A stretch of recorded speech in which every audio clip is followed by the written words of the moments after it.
Dixon. I'm Malin, and we're a trio of the Frame Defect. The Frame Defect. We're going to be talking about our song Hyperbole.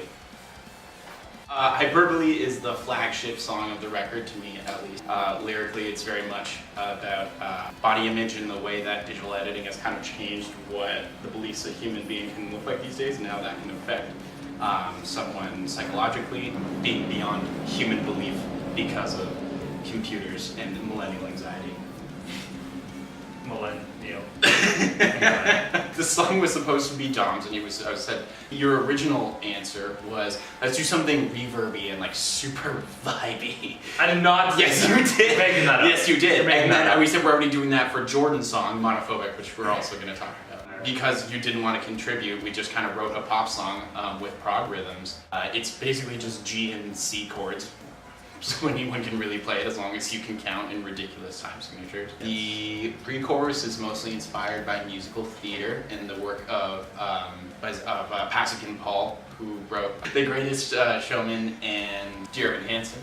Even though Dom didn't really get what he wanted because he didn't want anything, we put a little nugget for him inside in that he loves Star Wars, and the bridge is basically a rip of the Princess Leia's theme from Star Wars by John Williams. That's the one with Patrick Stewart, right? Yeah, it's with Patrick Stewart and Christopher Reeves.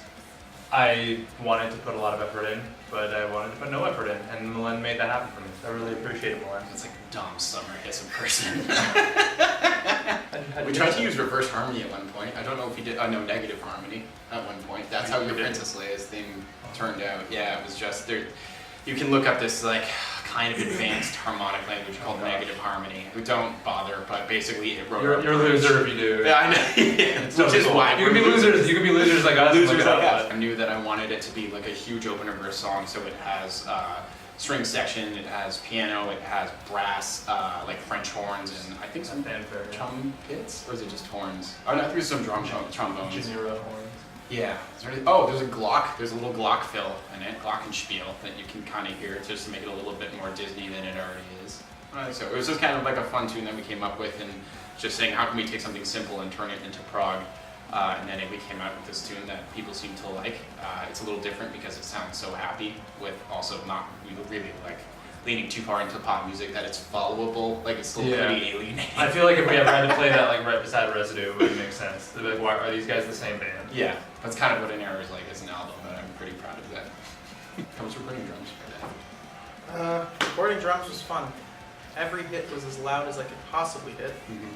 And I'm not the most in shape person. Thus, it was a very hard recording process. I don't run or walk much. But no, the drums they're fun to record. Yeah. That fill in that main with the 4 snares just cracking at it, it's deafening on stage.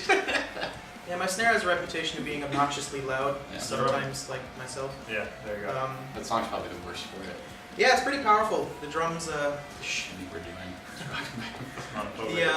The drums have not less subtlety, but there's much more attack than a lot of the other songs where I utilize more ghost notes and dynamic markings. This one is on 10 for most of the song, and it's fun. How was the recording process for you, Don? It was actually probably one of the more straightforward, with the exception of the chorus, where Malin like showed me early drafts of the song with like utilizing some tapping, which I'd never done before in an album, and it was really fun. It makes it really fun to play live, but it made it a pain to get 100% studio perfect on the album, which Todd and Malin yelled at me through. I think I purposely wrote the part difficult for you because you had no input on it in the first place. I'm pretty sure I did that specifically. Despite me. Don isn't here when I need him. Make it really hard. That's fair. Yeah. I deserve that. I mean, you complain about it, but you learn it perfectly every time, so I mean, why not? I do complain a lot. Yeah, kind of my thing. Part of my charm. I feel it's one of the hardest to get right live because there's a lot more layers. There's just a lot going on in Residue, whether it be vocals or brass, like Malin was saying, vocals, brass, fanfare, piano, strings, whatever. Hyperbole. Okay, gotcha. There's like, at least to me there is.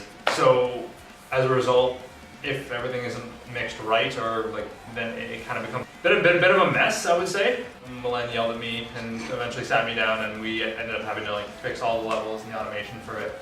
Which took a bit. Yeah, It took a little bit. It's gotta be right. I do think there's a lot of conventions that happen in metal that are just as conventional or like easy to find in pop music. Like in pop music, you might find the same chord progression 1,000 times, or like the same kind of synth sound, or like vocal melody, or whatever. But in metal, there's also just as many conventions that people follow, like on how to write drums or how to write parts. And one of those is just everyone hitting every accent at the same time always. And so for Hyperbole, it's actually a lot of individual parts. Like I'm pretty sure in the chorus, nobody does anything that lines up with anyone else. Dom is completely separate on his own. The drums are doing their own separate thing. One of the guitars plays a lead line that has nothing to do with anything else. Isn't Jordan doing the same thing out there? Yes, actually, you and Jordan are the only ones. You and Jordan are the only ones. I think the only time that actually happens is in another song. Yeah, like I go out of my way to do it every once in a while, just because it's kind of a neat part, and Hyperbole was kind of an interesting version of that. Hashtag goof. Hashtag goof. Signing out. Thanks for watching.